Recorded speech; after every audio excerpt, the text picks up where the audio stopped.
Fellow Ambazonians, I want to talk to all of us from my heart, and this message is addressed to all, your affiliation notwithstanding. One thing that is the bottom line is that we are Ambazonians. Comes a time when we disagree, but to agree. There comes a time when it is the correct thing to do to disagree because we saw things from different perspectives. But there comes a time when if we continue to disagree, it means we are forgetting our objective. There comes a time that the only thing to do, the only right thing to do is to agree. And I think we are in that juncture now. At this point, we have to agree. We have to reduce our energy to fight one fight, just like Republic to Cameroon. We have to condense our efforts and focus in one thing. We have to put aside our hate for each other. We have to put aside offenses and all bitterness. We have to focus, because the reason why we came together, the desire that has led us to make all the sacrifices to be where we are right now, is at the point of actualization. We are at the threshold of a new beginning, that which we have been waiting for. There is an opportunity before us. It will not benefit any of us, right or wrong, if we miss it. Those of us who are the champions and defenders of the revolution, let me ask you a question. I'm talking to all the LGA executives, all the county executives, all the bona fide patriots of Ambazonia, all those in government, all those in the House of Assembly, whoever you are, including our activists. Permit me to ask you a question. If the solution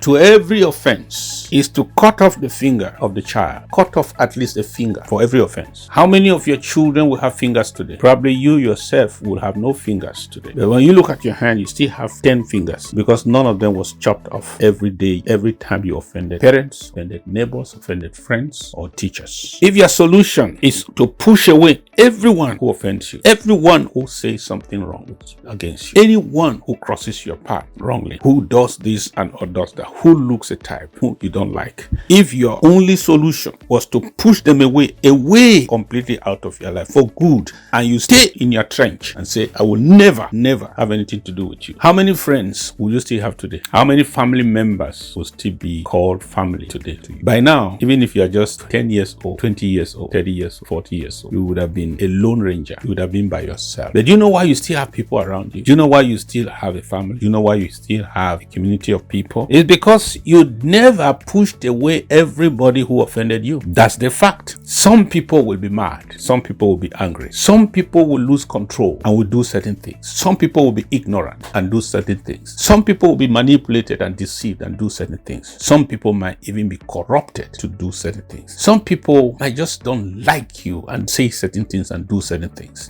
But if our solution is to cut off everybody, cut them off. You offend, I cut you off. You do this, I cut you off. You say this, I cut you off. You look me at a way, I cut you off. You show me any attitude, I cut you off. This one, I cut off. How many will you have in the next 2 years around you? Some of you will not even be in your marriages if that were the case. That's the fact. I want us to treat this struggle with care, because the way we talk from behind, we move from place to place, talk to people, negative. You talk negative, you sow negative. And some of those things go around and get to the ears of those we talk. We don't even expect that they know. I know how many people will go around campaigning against the things I want to do for Ambazon. But when I come out to the public, I do as if those people don't exist. I know how many people will say this and say that against me. You know what? Many will insult me. They will say things that are not true deliberately to bring me down. Yes. They will even go back and do everything so that I fail in whatever assignment I want to do. Yes. They will even say things that when I hear them probably from third parties, I'm human.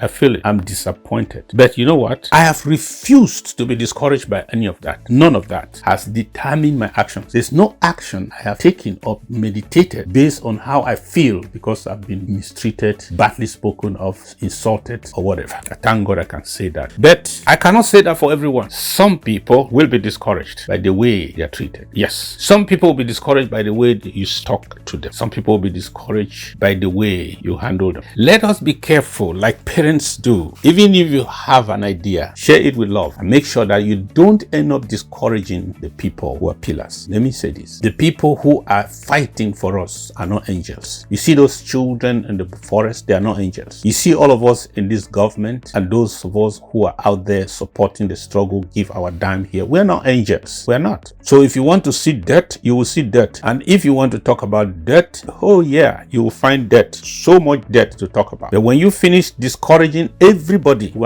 is supposed to be doing something for this struggle, how many of us will remain to finish this work? How many? If you are hitting me hard every day, and I say, what? You know what? Thank you very much. You people are right. And I give up. Who wins? There are people who are 10% in the struggle. We need their 10%. There are people who are 50% in the struggle. We need their 50%. There are people who are 100%. Congratulations. We need their 100%. If you take all the 20 percentiles, all the 50 percentile, the 60 percentile, you throw them all out. You say you don't need them. How many of the 100% will remain to win this struggle? I'm ashamed. I'm confused.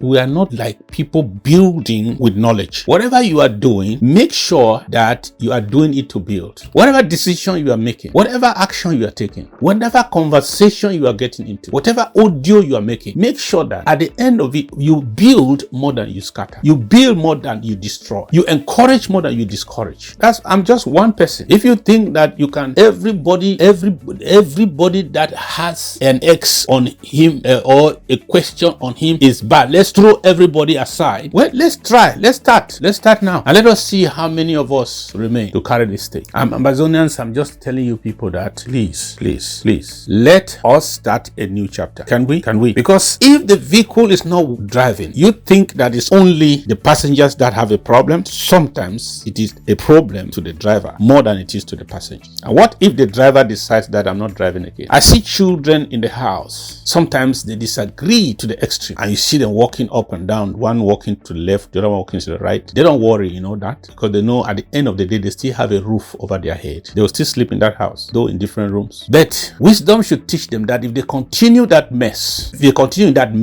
everybody holding to his guns against the other person, if you continue in that mess and the father of the house decides to abandon that house for you people, do you know that nobody will sleep in that house? Matter of fact, there will be no house for anyone. A word to a wise is sufficient. See you on Saturday, the 26th. Come and tell me that you are above all the foolishness and the stupidity in this struggle, that you are here to build Ambazonia at this critical moment. Come and be counted. Saturday, the 24th of October, 8 p.m. Ambazonia time. God bless you. Hope to see you there.